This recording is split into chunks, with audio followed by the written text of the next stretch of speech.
Hi everyone, welcome to the CanSat Outreach Event. My name is Leilan from ESA Education, and I'm here today with my colleague Elsa. Hi everyone. She's the CanSat project coordinator, and together we're going to give you a behind-the-scenes look at this really cool, hands-on, space-inspired STEM activity for secondary students. And we hope to inspire those of you who might be CanSat curious to take part. Yeah, and for the ones of you who've already joined and had the experience to launch a CanSat with us, it's going to be a very nice experience, and you're going to really relive all that memory with us today. So, if you're a space enthusiast or just stumbled on this live stream, welcome. Thanks for joining us. We hope that you learned something new today. We're going to be speaking with ESA experts about designing critical components of a CanSat. Yeah, and also we'll be joined by Dave, our colleague, who is building a CanSat at this very moment. So we're going to join him later and get a message from ESA astronaut Luca Parmitano, which is going to be very special. We're also going to wrap things up with personal experiences from CanSat alumni who share not only what the competition was like for them, but also some very handy tips. So a lot in store for us today. Stay tuned. Let's kick things off first by taking a closer look at the CanSat project. CanSat is an initiative of the European Space Agency that challenges students from all over Europe to build their very own mini-satellite. Running since 2010, CanSat has involved over thousands of students and mentors across Europe. The project has expanded into many ESA member states that run their own yearly national CanSat competitions. A CanSat is a simulation of a real satellite, integrated within the volume and shape of a soft drink can.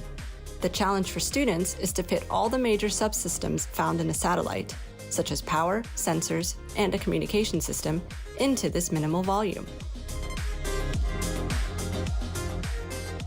The CanSat is then launched by a rocket up to an altitude of approximately 1 kilometer, or dropped from a platform, drone, or captive balloon. Then its mission begins. This involves carrying out a scientific experiment or technology demonstration, achieving a safe landing, and analyzing the data collected.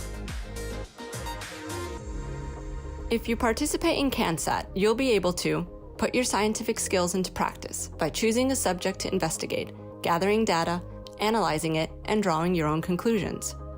Use your engineering skills by building and testing a working mini-satellite. Become an expert in radio communication by creating your own antenna. Learn about satellite integration by finding all the sensors you need and integrating them. Create your own parachute. Foster your collaboration skills and meet other students from all over Europe. Now, let's see how you can participate. Step 1. Gather your teammates and your mentor. Remember that you'll need between 4 to 6 teammates to apply. Step 2. Think of your mission objectives. Choose the modules or sensors that will allow you to fulfill your objectives. In every space mission, scientists and engineers must work together so that the satellite design best suits the science to be conducted. Step 3. Go to cansat.esa.int/apply and find out if your country runs a national competition. If they do, then you'll need to apply directly through them. If they don't, you'll apply directly through ESA. Step 4. Submit your CanSat idea. Good luck! We're looking forward to seeing you at one of our CanSat events. Speaking of CanSat events, Elsa, the 2020 edition was a special one for CanSat. Yes, the 2020 edition marked the 10-year anniversary of CanSat, so it's an exciting time for us now. And how long have you been coordinating the CanSat project? I coordinated it since 2017, but actually since it goes back since 2010, it's grown a lot. So I saw a part of the growth, but not the whole growth. It started with just a few teams, taking part in the European competition and maybe one national competition and 2. And then it's going up to now almost 20 national competitions and 1,500 students participating every year. Wow. Yeah. So it sounds like the 2020 edition would have been a really big celebration. Yeah. We were expecting to do something, We were expecting to celebrate at the 2020 European CanSat competition, the 10-year anniversary. But then we decided to obviously cancel that competition. And this year we have turned it into a virtual competition. So we scheduled this event to finally celebrate and finally gather with all those participants from 10 years ago up to now and just, celebrate the 10-year anniversary. Lockdown really forced the participants from 2020 to 2021 to work remotely. And that's really difficult with this project because it's very hands-on and collaborative. Yeah, it's really difficult. And actually, I think it's one of the most difficult projects to adapt to an online situation. But somehow our students and our mentors have managed to actually build fully fledged CanSats and even launch them at some of the national events, which actually took place this year from all of our 0 countries. So it's incredible they've managed to do it. They've used this minimal time they had together to actually build the physical hardware, and then the rest, most of it has been done online. Wow.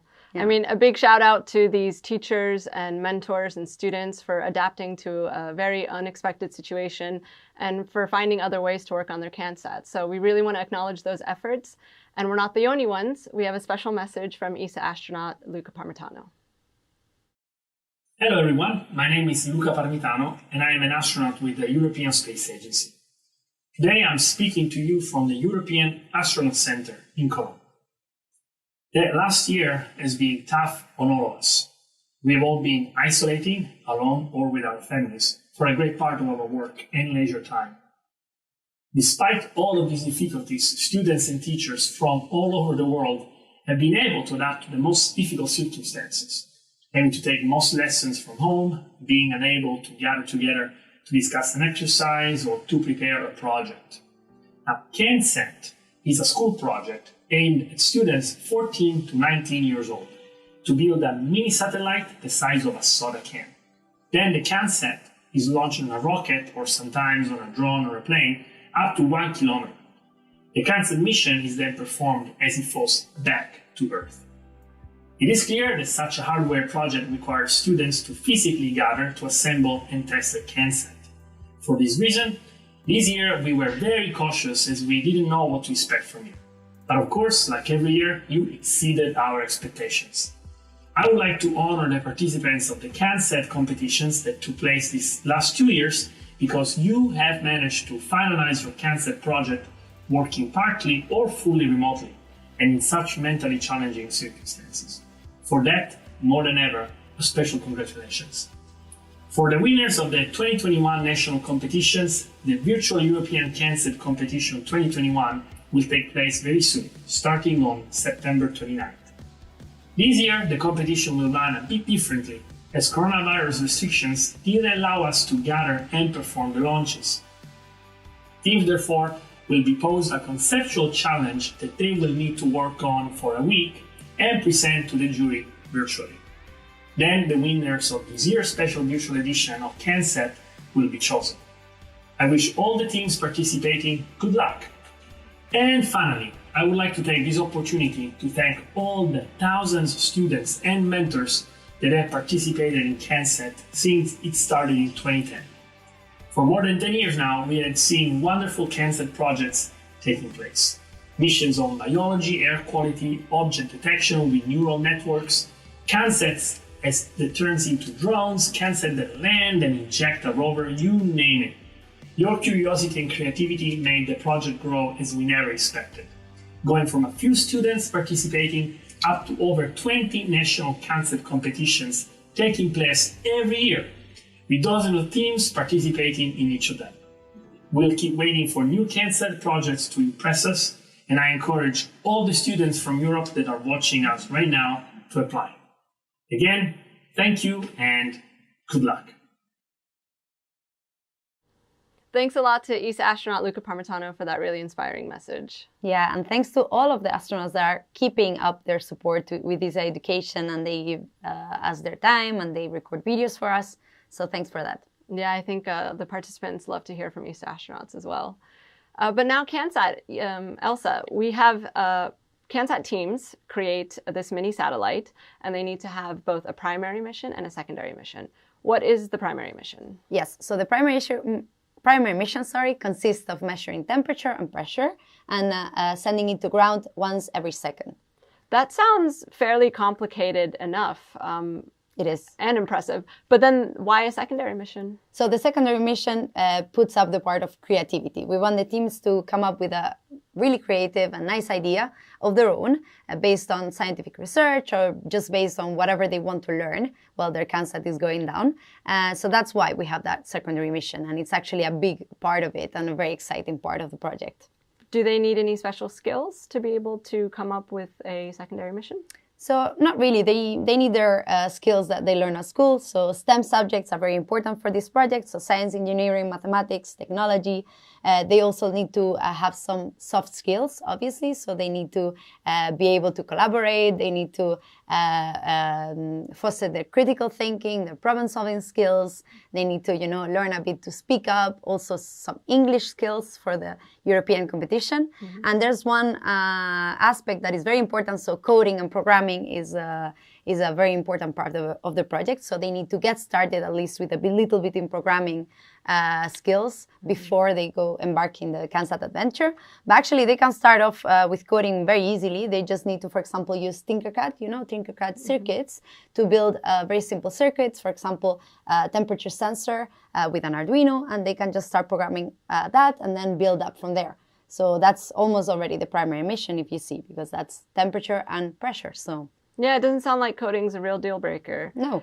And what are some examples of secondary missions you've seen? So let me think. So, okay, I can think of one that it's based pretty much off the primary mission expanded to other sensors and then actually giving it a very creative spin, which is then becomes the secondary mission. Team Taista Life from Ireland wanted to find out if life could be supported on a planet, which we didn't know it was Earth, right? So we assumed it was not Earth. Mm-hmm. But obviously then they concluded that life could be supported in the planet because they took scientific models which would research that and compare to their own data. So that's very clever. Wow. Yeah. Another one I can think of more in the technology side, so technology demonstration, was a little rover that came out of a CanSat.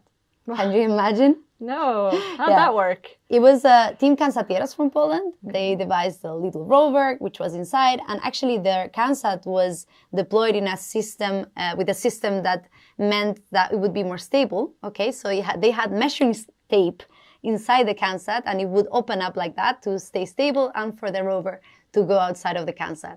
That's incredible. Yeah. I think a lot of people don't normally equate creativity with STEM subjects and the space sector, perhaps, but I think these teams really showed otherwise. Yeah. So it sounds like there could be endless possibilities with a secondary mission, but how do you even get started? So a very important aspect is system engineering. You need to start thinking of the different subsystems that your CanSat has, and then start thinking which parts do you need to integrate and if they fulfill your mission objectives. So for that, we are going to learn from Cristina del Castillo, our colleague, a little bit more about system engineering.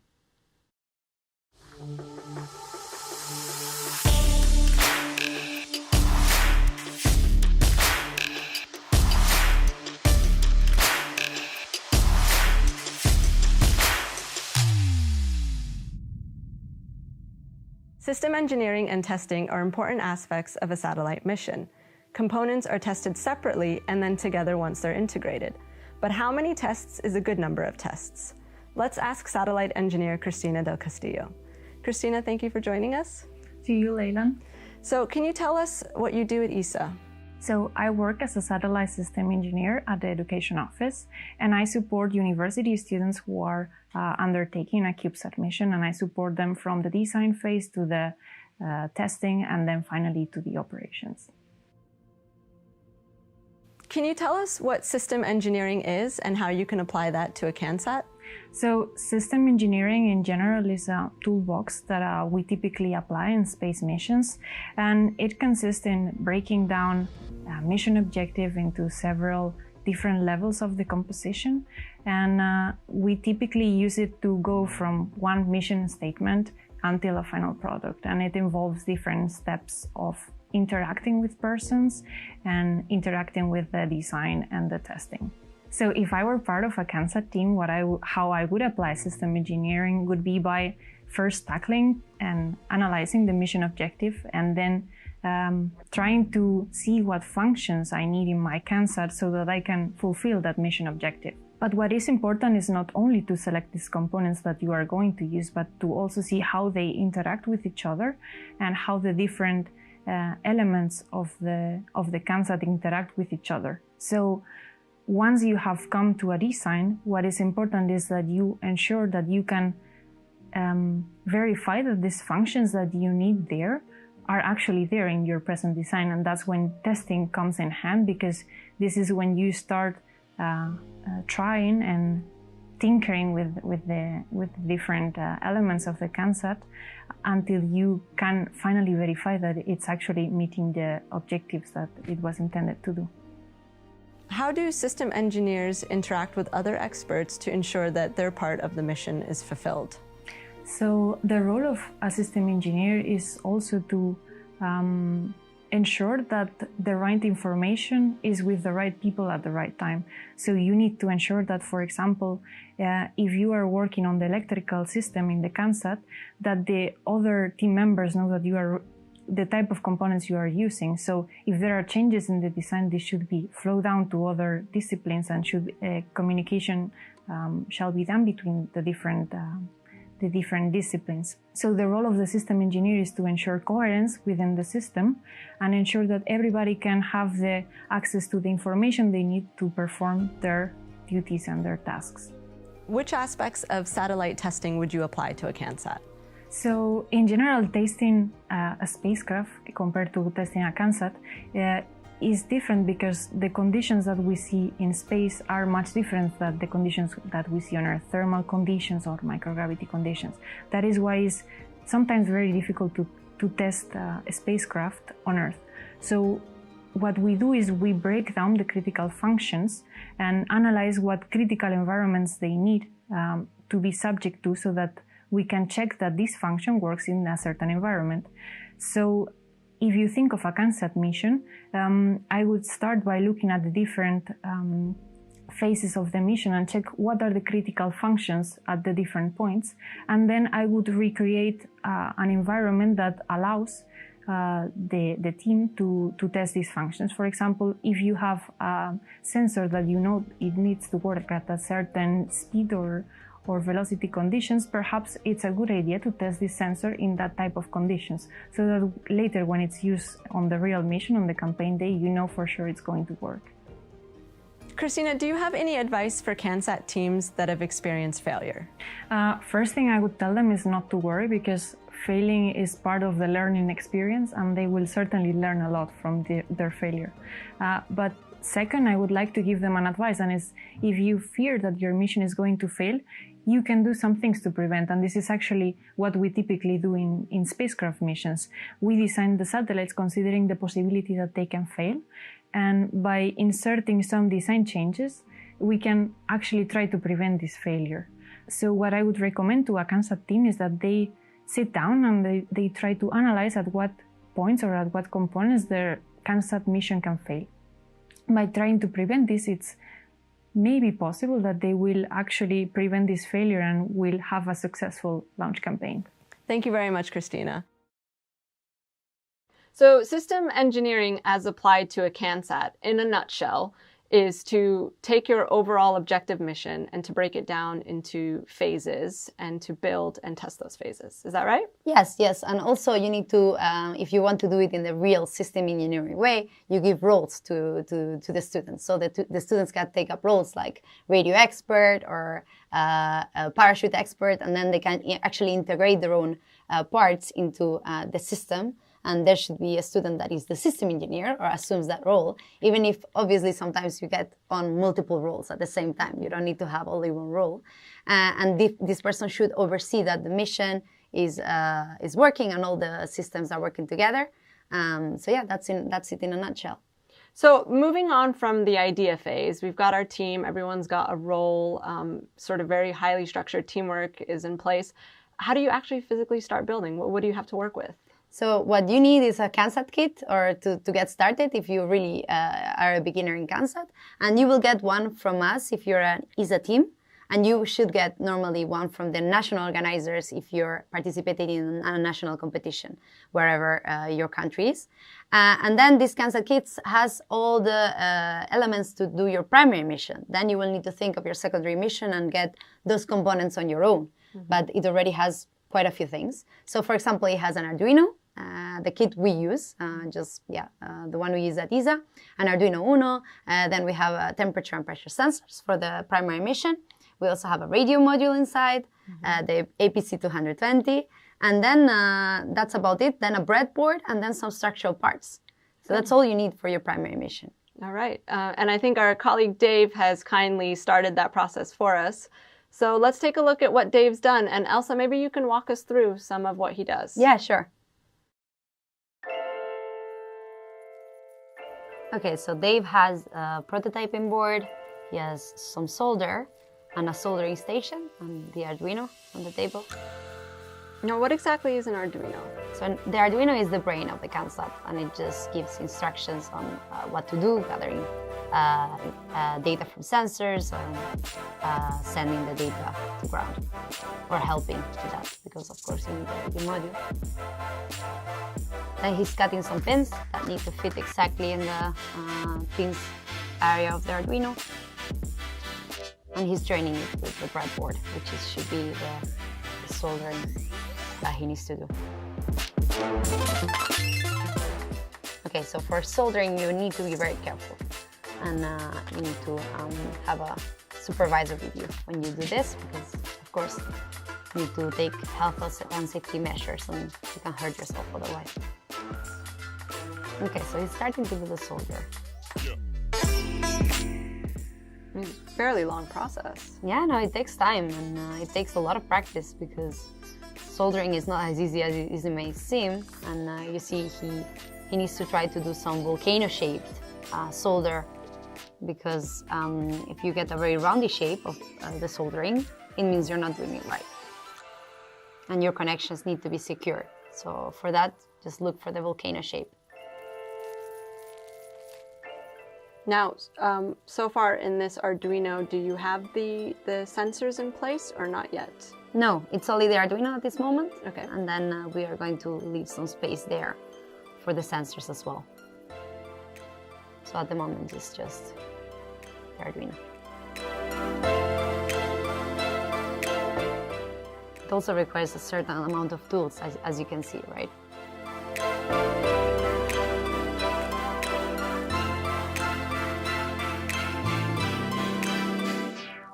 And what's he connecting here? So he's connecting the power socket, and then he's going to be plugging the battery there. So it will give power to our whole. And most CanSats are powered, battery powered. Yes, it's normally a battery, and it's normally a 9-volt one. So it's many experts recommend it as a reliable one. Okay, so now he's going to solder the APC220, which is our radio module, into the CanSat. There, ready for our battery. And he also has put together the BMP sensor, which is pressure and temperature. So actually we have all the elements for our primary mission. So we have some of our hardware ready to go. What's next? So next would be the software part, and we need to learn about onboard processing from our next expert, Gianluca Furano. So let's hear about it.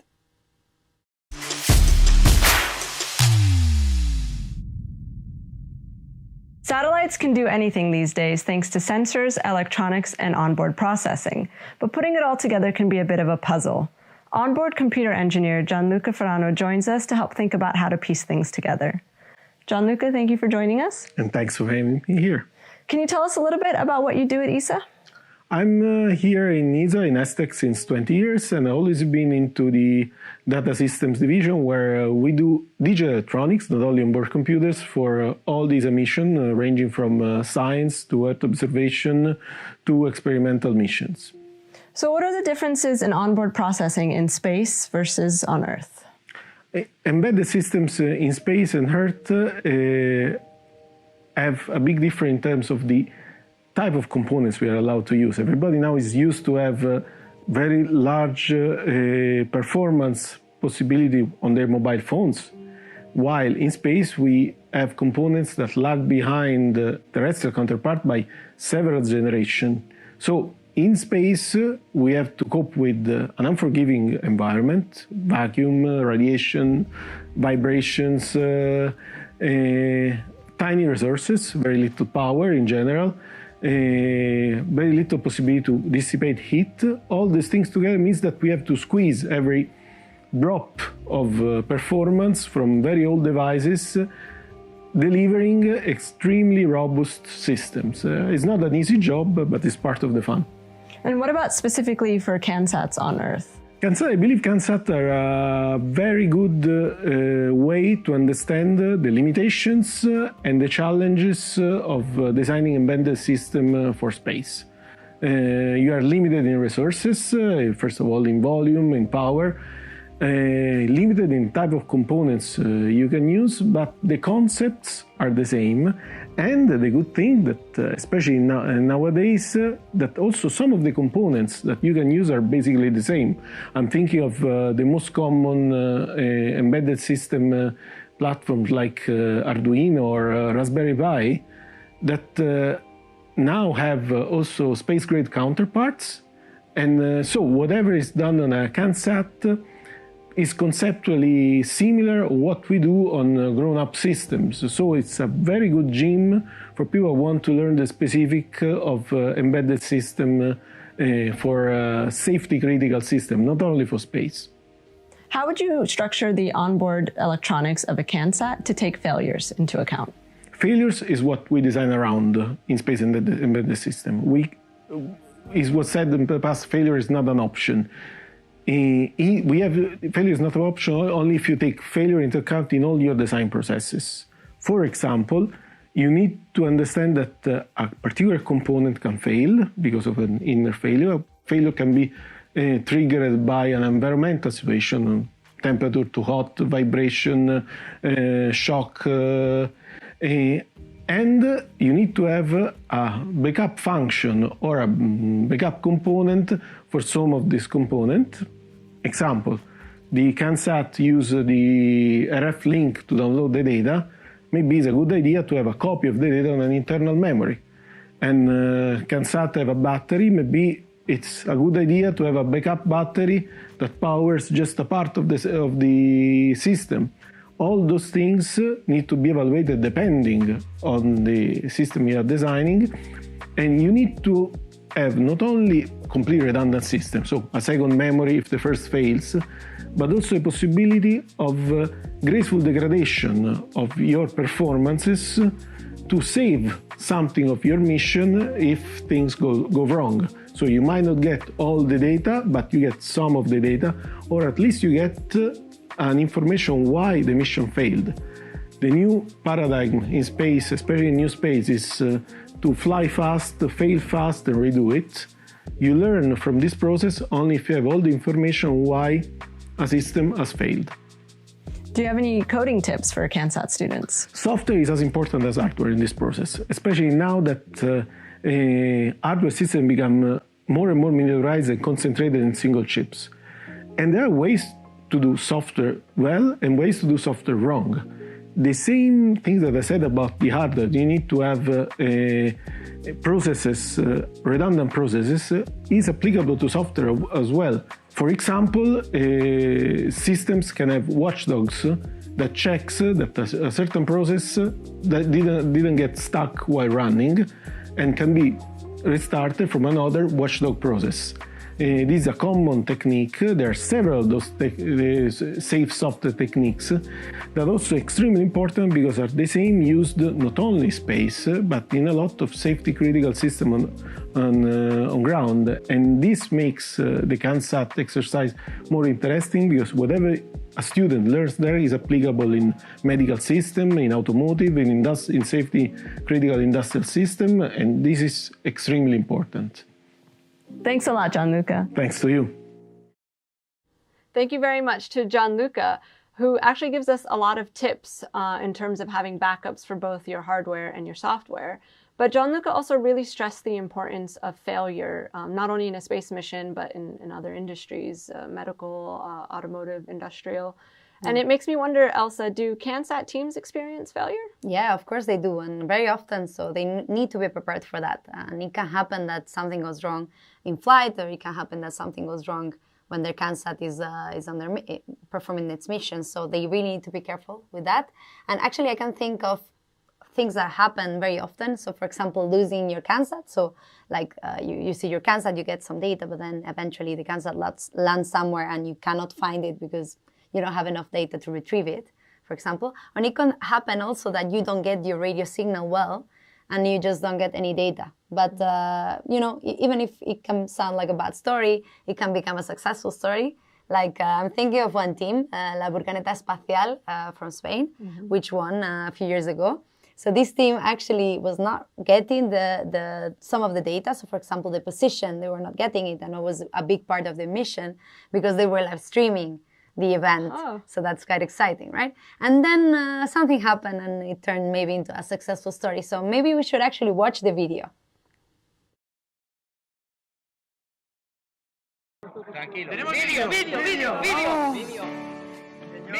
You see, they were very excited and they were live streaming to YouTube. So actually they get a few images, you see, as they're falling. They were recording while they were falling, but if you see on the right... So that's the view from their CanSat? Yeah, exactly. That's the view from their CanSat, but on the right you can see that they were not getting any GPS data. They were trying to do, one of these Google sort of like live stream of the position, and it was not getting there. And I don't think they were getting like data from some of the sensors as well. And suddenly they got a reboot. So actually they could start gathering this data, and you hear them in the background being very excited. So it's quite impressive, right? And look at that fall. It's incredible to see it from video and also the position, right? Wow.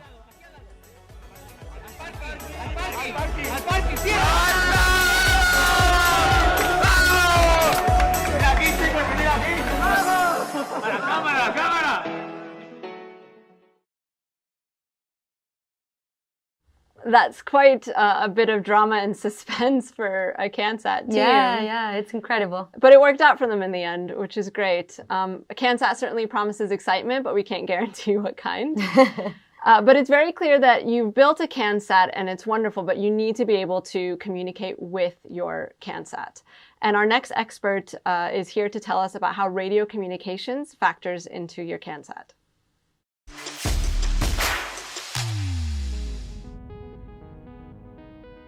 Designing a CanSat is a super achievement, but teams must be able to communicate with their satellite during its mission. Radio communications is an important way of sending and receiving data. Paolo Concari is a system engineer specializing in communications, and he joins us to talk about talking with our satellite. Hi Paolo, thanks for joining us. Hey, thank you for inviting me. Can you tell us a little bit about what you do at ESA? Well, each LISA mission needs to have this data exchange to perform the work. So there are always radio that are needed to receive the command and send back the information and how the satellite is doing. So my work here is for the missions I follow to ensure that we define, build, and have the radio that those missions need. That's my job. And is radio the only way to communicate with a satellite?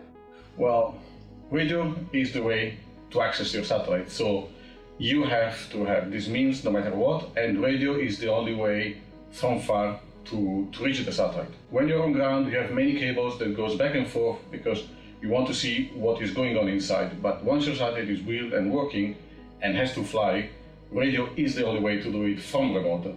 There are other ways that are coming, that is these optical communications, but they are very difficult to be handled and they need to have clear sky. So they are very tight conditions to do it. So radio is the only way that allows us, no matter what, to have access to the satellite. And what about for a CanSat? Well, those optical links are really big and power hungry. So today I don't see anything that can fit in a CanSat, but you never know. With good technology development, maybe one day there can be something that can squeeze in a CanSat. Is it possible to speak with a satellite that's farther away from Earth, or perhaps that's even left our solar system? Well, it's kind of being like at a party. There is a lot of people talking, there is a lot of noise, but if you're close by, it's easy. But this doesn't mean that you cannot reach a friend that is farther away. You start screaming, that's when we boost the satellite signal with higher power, or when you start steering at the people. This is our directive antenna. So it's possible, but it's more difficult. It's the same problem. We just need to have more resources, more power, bigger antenna. But yeah, and actually, it's already done. NASA has a couple of very old missions that keep flying and flying. And yeah, they're exchanging data from very far away, out of the solar system. So what antenna should CanSat students use to be sure that they receive their data? Well, first of all, you need to consider the fact that you have the space segment, the CanSat, and the ground segment, your ground antenna.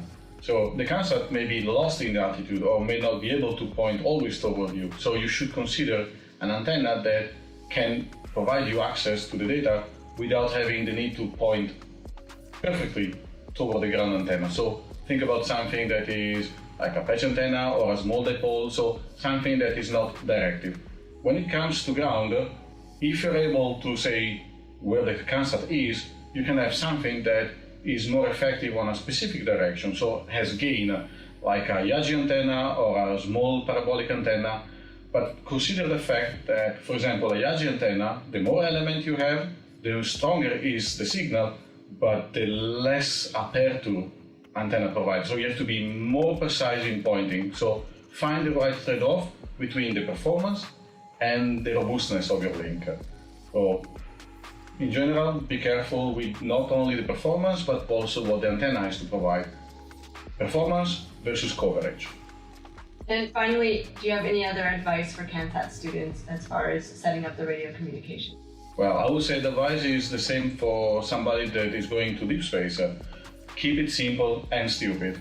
This is the only way you have to access the satellite. Do not introduce unnecessary complication. They may come with problems that you may discover in space when it's too late to fix it.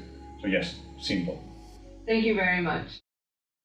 Elsa, Paolo says, keep it simple and stupid. I think that's advice that applies to a lot in life. Yeah, he says this funny sentence, but it just means that in the end, they really need to just keep things simple.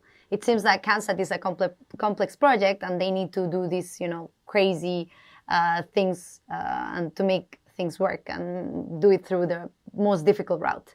And that's not the case. It's already hard enough to do a CanSat, so you need to keep things as simple as possible. And also in space projects, we do it in the same way, even if they look extremely complicated, but they try to keep it simple. All right, so it's rocket science, but you can simplify rocket yes, science. Exactly.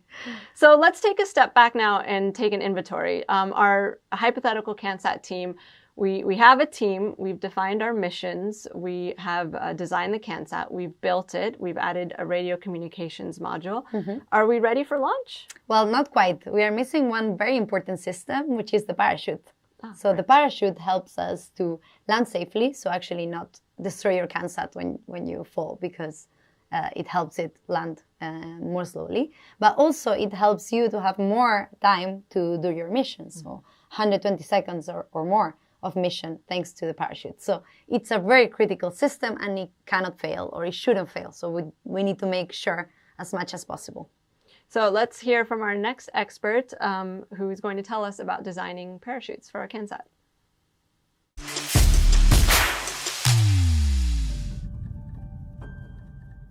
A CanSat needs to land safely to ensure a successful overall mission, and a parachute is a way of ensuring that.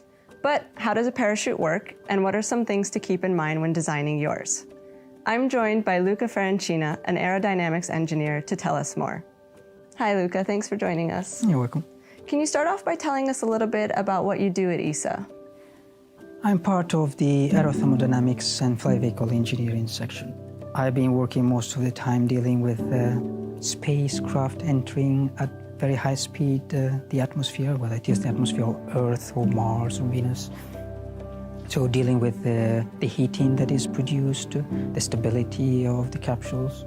And then I moved to the descent part, looking at the parachute. So I spent almost 10 years now working with parachutes. And recently I became the technical responsible for the parachute of ExoMars. So can a parachute work anywhere in space? What would happen to a parachute on another planet, for instance? Well, parachutes are aerodynamics devices, so they need air, okay? The drag that the parachute generates is the same drag that you need to overcome when you launch the spacecraft, and you simply use it on your benefit. You have different type of parachute. You have the most common ones, the one that you have under your seat when you fly with an airplane. You have the ones that the military use to be dropped on the front line. But there are parachute which has much more demanding application. Parachute which are used for recovering part of rockets. The space shuttle use parachute to recover the rocket booster. The Ariane 5 rocket booster has been recovered with parachutes. The astronaut coming back from the ISS use a system of parachute. The astronaut coming back from the moon use a parachute system to land on the ocean. You even have parachute for mission coming back from asteroid. The Stardust, Genesis from NASA, the Hayabusa from JAXA, all use parachute to retrieve the capsule and safely land on ground. But even more exotic, you can use parachute to go to other planets. We have used parachute to go to Mars, to Venus, to Jupiter, to Titan. So all this has been using parachute because there was an atmosphere. If you do not have an atmosphere, obviously you need to use a different system like a propulsion system. When you land on the moon and there is no atmosphere, you cannot use a parachute. So what would be an alternative recovery system to a parachute? But depending on the condition. So if you are still in an atmospheric environment, so you can have different systems than the parachute. You can have deployable, you can have inflatable. You need to realize that the way the parachute generates drag is essentially exposing a surface to the flow. The bigger is the surface, the faster you slow down. So if you are still in the atmosphere, you can have devices like deployable and inflatable that simply increase the area which are exposed to the flow. So you open up panels, you increase the size, and then you have the system to brake. But it's obviously only if you have an atmosphere. If you don't have an atmosphere, again, it doesn't always work. You need to have a propulsion system, for example.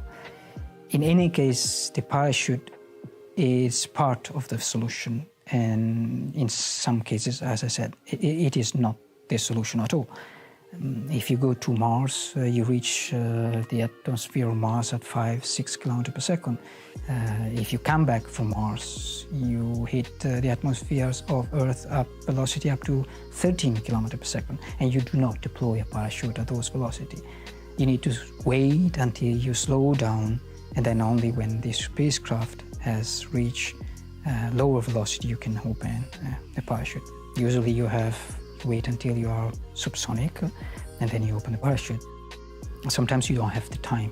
You simply need to open the parachute as soon as possible. When you go to Mars, you're approaching the ground very fast, and you end up opening the parachute while you are still traveling twice as fast the speed of sound. As soon as you have opened the parachute, then, which is the most difficult part, then you slow down. The remaining velocity maybe is still compatible with your system. Otherwise, if you need to remove also that part of the velocity, you might use a propulsion system to land. You can use airbag, crushable structures, and then you are safely on the land. So what are some aspects to keep in mind when designing a parachute? Maybe it's easier if we go quickly through the design process. First of all, you need a parachute to slow down. So how much do you need to slow down? Maybe you have a system that doesn't need to slow down that fast. It's sufficiently robust that when you hit the ground, it doesn't break. So in certain conditions, you don't even need the parachute, okay? But suppose that you need the parachute, okay? How fast are you allowed to touch the ground? Maybe you are carrying something which is very delicate and you want gently touch the ground. Or maybe you can allow the system to have a much higher velocity when you hit the ground. Now, you need to realize that as soon as you open the parachute, you start generating drag, okay? At a certain point, the drag is equal to the gravitational force. And then when they are equal, essentially you start falling at a fixed velocity, which is the terminal velocity. So the first question is, what is the terminal velocity that your system is allowed? The bigger the parachute, the lower is the terminal velocity. So the first thing that you need to start figure out is how big is the parachute. As soon as you have the size of the parachute, then you need to decide how strong it needs to be. And once again, the most difficult part for the parachute is the instant when the parachute gets open, when it gets inflated. Only at those specific instants, the parachute is stressed. The load on the parachute are the maximum. So you need to find out what are these stresses, these loads, to figure out how strong the parachute needs to be and which material you need to use to sustain those stresses. So then you have the design, you have the size, you know the material. You can build the parachute, but at that point you are probably not even halfway of your solution, because you have the parachute, but you need to bring the parachute inside the spacecraft, and most important, you need to find a way to get the parachute out of your spacecraft. What you do usually is you pack very compactly in a specific manner of folding the parachute into the bag. There is a specific bag designed for containing the parachute. But then you need to find a way to get the bag out of the spacecraft. And here you have different options. You have a simple system like you have certain panels of the spacecraft which are left and removed, and while they're flying away, they pull out the bag. You have small rockets which are fired and they pull out the bag. You have a smaller parachute that pull out the big parachute. Or more classically, you have a cannon, essentially. You have a mortar which explodes and literally shoot the parachute out of the spacecraft. And then the parachute immediately inflates. So now you have the parachute, you have the way to put it inside, and you have the way to shoot it outside. So you are almost there. What is remaining is to be sure that the parachute works as you think it should. And in parachute business, testing is a really essential component. And despite the fact that you do testing and you do verification only at the very last moment, you need to start thinking about this at the very beginning. You might have a lot of time, you might have a lot of money. Probably you will not have both. More realistically, you have none of the two. But still, you need to figure out how much testing you need to do. Maybe you can do testing only a specific aspect. At a certain point, you might do different sizes because you cannot afford to do full sizes. You might not afford to do it at the right speed. You might not afford it to be 100% representative. If you think about, if you want to be sure that the parachute for Mars works on Mars, you need to do a test on Mars, which is clearly not feasible. So you might end up in doing the verification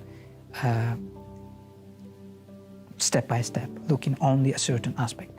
And for what you cannot verify, you need to take margin to cover the risk and to guarantee that everything works. Sounds like quite a challenge. Thank you very much for answering our questions today. Thank you very much to Luca for that in-depth information about parachutes. But Elsa, it actually sounds like the trickiest part of the CanSat. Would you agree? Well, not necessarily if the students take into account what they need to take into account. So for example, the drag equation is something that is essential. They need to figure out what is the area of their parachute. It may seem like an obvious thing, but maybe it's not. You need to learn that from, maths and applying Newton's laws. So, and then after that, they need to make sure, that their CanSat parachute is robust and it's well built. And also they need to test the strings. And for that, also they need to look into the CanSat requirements that you can find in the guidelines. So they need to make sure that it can open and it can withstand a a bit of, a strong shock, which is the actual deployment from the rocket. And what are some ways that they can test their CanSat before launch? So we only ask them to test very few elements of the CanSat, so they don't need to have strange equipment. So in the case of the parachute, they just need to hold a weight for a few seconds and see that if the parachute can actually hold that amount of weight. And that will test, the requirement of 50 newtons, which is what we ask them to test. And then other tests can be done with drones, for example, or even just dropping their CanSat from a safe environment. Of course, they need to make sure it's safe, but from a window, and in an area that is not populated. Mm-hmm. So yeah, they can find out ways to test their CanSats. Wow. So it's quite a process to put together a CanSat. And I think typically it's a school year's project. So they have the whole academic year to work on it? Yes. So the project starts normally in September and runs up to June. And the national competitions take place somewhere around February to May. Mm-hmm. And it doesn't necessarily mean that you have for sure a national competition. You may be an ESA team, means that you will apply through ESA. So it depends on on where you're from, and you need to check that in our website. Okay. And then you get together normally for a physical launch, but unfortunately COVID rules don't permit that for us this year. Yeah. But we can still relive some really spectacular past launches. Let's check it out.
Elsa, that looks like so much fun. What's the atmosphere like on a launch day for CanSat? Well, it's super exciting, and the teams are very nervous. We're all nervous. We want everything to work out, right? So it's you see a lot of people running around, and you see a lot of cables around, and a lot of CanSats basically opened up completely, and some teams are just trying to make something work that just didn't work in the last minute. So it's a bit stressful, but also it's very exciting. And once the CanSat is launched in the air, it's just like relief and happiness, and of course still a bit of stress because they need to, put up their antennas and get the data. But it's just such an exciting moment to launch.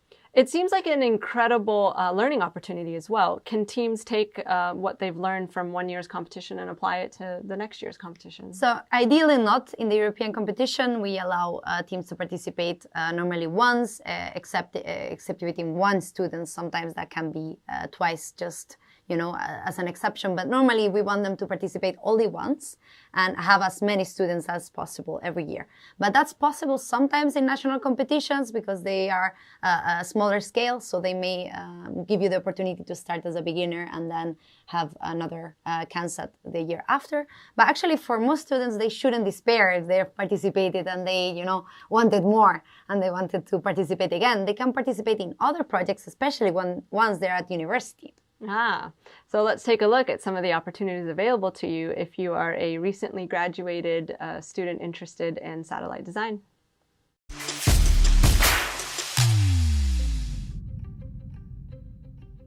So you've participated in CanSat, and now you want to take your satellite design skills to the next level. What programs are out there, and what should you keep in mind? Alexander Kinnaird is the Engineering Program Coordinator for University Student Activities, and he's here to tell us how CanSat students can scale up their missions. Hi, Alex. Thanks for joining us. Can you tell us a little bit about what you do at ESA? Yeah, so as you said, I'm the Engineering Program Coordinator for University Student Activities. And what that means is I work with students at universities who want to design, build, test, and then launch and operate experiments or satellites. And I normally work with experiments which are flown on stratospheric balloons or on sounding rockets. And I'm also the program coordinator for a program called Fly Your Satellite, which is for CubeSats, which are very small 10 by 10 by 10 centimeter satellites. Can you tell us how designing a CanSat might be similar to designing an experiment for a sounding rocket or a stratospheric balloon? I think it's pretty similar. So when you're designing a CanSat, your students will know that they have to think about the constraints that they have. So your CanSat's only a certain size, you only have so much room where you can put your electronics, where you can put your experiment, and you're only allowed a certain mass for your launch vehicle. And then you have things like to consider like power, where you're going to get the power from, how much power you're going to use.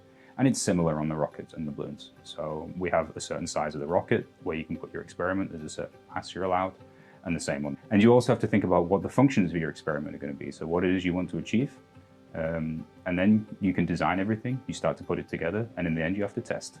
And testing is one of the most important parts as well. So I think with the CanSats, you're also doing tests. With Rexis and Vexus and with the Flyer satellite, testing is a big part of the program.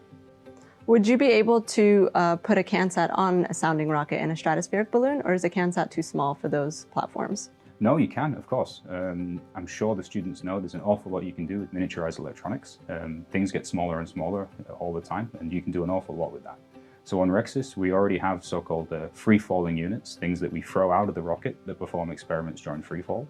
On the balloon, not so much, but you can also have things like CanSat sizes which stay with the vehicle.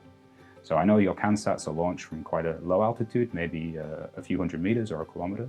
Rexis normally goes to something like 70 or 80 kilometers. Vexus goes to 30 kilometers. So you can imagine if you throw a CanSat from one of these vehicles, it's got a long way it can go, especially when you open the parachute. It's a big challenge if you want to launch something from one of our vehicles and then find it again. So what a lot of experimenters choose to do is stay with the vehicle. And I think that's probably the best way to do your science. So what are the technical differences for experiments that are designed for a sounding rocket versus a stratospheric balloon? Yeah, there's a difference, right? So if you think about a rocket, you're sat there on the launch pad, everything's quite a nice environment, but then very quickly you have the rocket ignition, you're going to accelerate very fast. There's a lot of G-forces, there's a lot of acceleration, a lot of noise, a lot of vibration, but the journey's not so long. So for a sounding rocket, you can expect to fly for between 3 and 10 minutes. You have all the noisy environment, but then you have a lower pressure environment and maybe a low gravity environment as well, if your rocket is despun. And you have to design your experiment to survive all of this, but not for very long. The balloon's quite different. The balloon flights are very long. They can take 1.5 hours to get to the top, to the apogee, and they fly for maybe 3 to 5 hours up there. So when you're at 30 kilometers, you have low pressure, you have low temperature, and you have to think about how you're going to power your experiment for that duration. So there's some similarities because the atmosphere at 30 kilometers is similar to the atmosphere at 70 kilometers, but the duration and the way you get there is quite different, and you have to design your experiment for those different platforms. What advice do you have for CanSat students interested in someday launching a CubeSat? Well, I think keep it up. If you've been building and working on CanSats, you've got a great experience. You've done hands-on engineering, you've been doing system engineering, you've been doing electronics. You need to keep up these skills, also with projects in general. So buy the Raspberry Pis that control the lights in your house. Stay in the clubs in school and outside of school where you build race cars and build model rockets. And then when you go to university or further education, join the clubs. There's going to be lots of other people who are also interested in science, technology, engineering, and space. If you join these clubs, you can form teams. Other people are interested in space. Other people may be interested in CubeSats. And then maybe one day, I'll see you here at STech with an application for the Flyer satellite program. Thank you very much. Great advice from Alex, who says to keep it up. So if you like the aspects of CanSat, the coding, the engineering, the collaboration, the teamwork, the hands-on element, just keep finding activities that allow you to hone those skills. Yeah, indeed. And do you see that we've been listening to a lot of experiences from our CanSat experts, but actually we have not heard from our own students? Maybe we should actually hear their experience as well. So we tune into the CanSat alumni videos.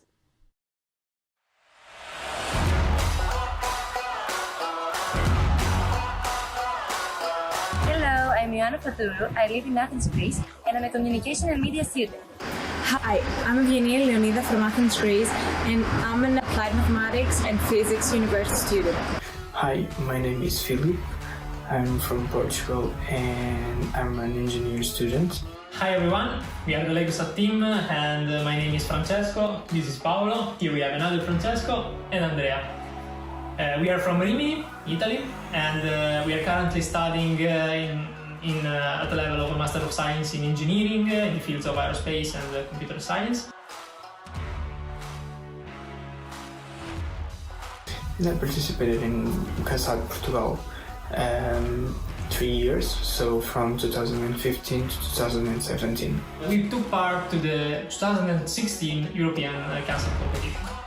I have participated in 3 national competitions in 2017, 2018 and 2019 in Athens, Greece, and I have participated in 1 European competition in 2017 in Bremen, Germany.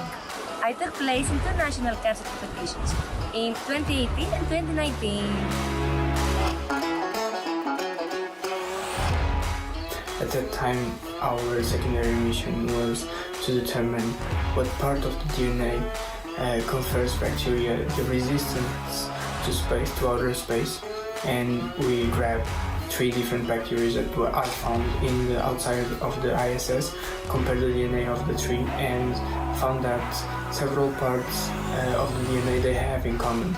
So we test those parts to see what kind of advantages that they gain in having that part of the DNA, and what was the real part responsible for getting them the ability to live where they live.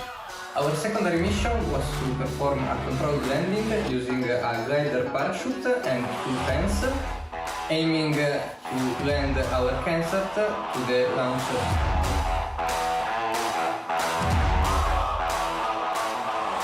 Everything worked according to plan in every national competition. The mission went great, the data was exactly as anticipated. Although in the European competition we had a problem the night before, a short circuit occurred and burned some of our hardware and we didn't have any spare. So we had a difficult time fixing it while outside at the competition the next day. So what I want to say to future students competing at CanSat is always have plenty of hardware at hand, just in case. Do lots and lots of tests to your hardware and software, and be confident. The bad weather forced us to launch it by means of an airplane instead of a rocket, and this was unexpected, and actually the CanSat failed due to the lack of power. Overall, we understood and we learned that when designing a product or a project, we have always to keep in mind the optimal condition and design it for the worst case scenario. For me, CanSat is a once-in-a-lifetime experience, not only because it gives you the opportunity to learn multiple and interesting things, just like digital design, but also beautiful and unforgettable memories and friendships. There are a lot of good memories from the people that we met, the friends that we made. CanSat launching on the rocket and the rocket climbing, that was a huge sensation, a great feeling. And all the other really small things, just everything, just simply everything.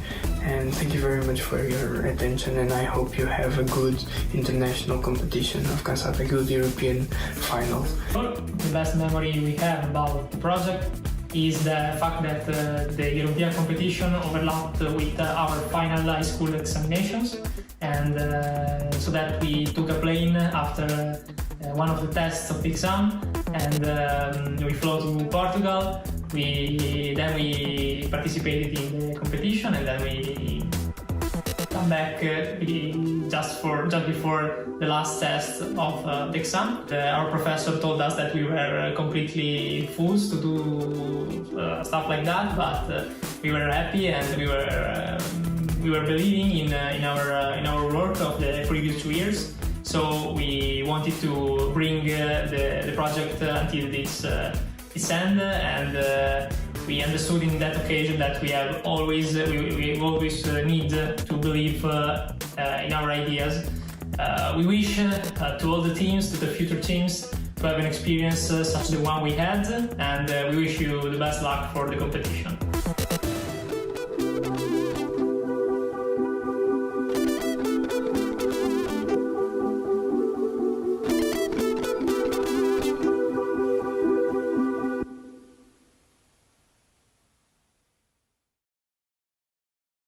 Thank you so much to the previous CanSat teams who shared their experiences with everyone. They had some really useful tips as well. Yeah. But Elsa, I'm actually interested in one more person's experience. You, as CanSat project coordinator, what do you have to say about CanSat? Well, CanSat is a very special project to me. I started, as you know, in 2017, and I had no idea how it was going to be. I found it a bit challenging. You know, the actual project has, it's complex, and you need to support teams in this whole complexity. So it's challenging. And also, we organize every year the physical campaign, which is, 150 students that come somewhere in Europe. So we go every year to a different place. So that means, making sure they're fed, making sure they're happy, making sure they can sleep well, and also that they have the tools they need to build their CanSat, or like fine-tune it there, that the rockets work properly. So it's a lot of dedication, but it's really exciting. For me, it's one of my favorite projects. And when the launch campaign comes and that week comes, it's one of the best weeks, or if not the best week of the year for me. So I just love it. So unfortunately, the 2020-2021 CanSat competition doesn't get to benefit from this interactive in-person event, but it's taking place this week virtually, right? Yeah, it is taking place, and it's still really exciting. We have prepared challenges for the students which are going to participate, and they will have to, react to these challenges and tell us what would be the modifications in the CanSat, or what would they do in response to those. So we will have a 2-part competition starting this week. We start on Wednesday, and then next week we will have the presentation of the challenges, and then we will have a live-streamed awards ceremony on Friday next week, on the 8th of October. Wow, exciting. Yeah. And what are the plans for this year's competition, the 2021-2022 competition? So 2021-2022, we are expecting to be physically there, so to have a physical campaign, but we are not sure, obviously, yet. So if you want to participate, you need to go to cansat.esa.int/apply and find out if you have a national competition. Also, in our website, you will find the guidelines and all the information you need to apply to the competition. And that's all they need to do. They need to find this out, and if their national organizer is already open for registrations, they should start and apply. They just need an idea, an idea of what they would like to do with their CanSat. That's all they need. Now, is CanSat on social media? It is. So we have a Facebook page, which is CanSats in Europe, and they can follow us there and tune in for more news. Wow. So as Elsa said, all the information that you need to get started on CanSat is available on the CanSat platform, which is cansat.esa.int. If you are interested in other ESA education school projects, you can always check us out at esa.int/education. We're also on social media at ESA_education on Twitter, as well as on Facebook, ESA Education. So I think that about wraps up our program for today. Yeah. So actually, we want to thank all of the experts that have been with us today. And also we've had Dave, and we had ESA astronaut Luca Parmitano with us. Thank you very much to those of you joining us online, whether you're a previous participant, whether you're a prospective participant. And again, if you're just the space enthusiast who's tuning in today, thank you so much for joining us. We hope you enjoyed today's program, and we look forward to seeing you at a CanSat event, hopefully in person. Yes. Take care, everyone. Good luck. Bye. Bye.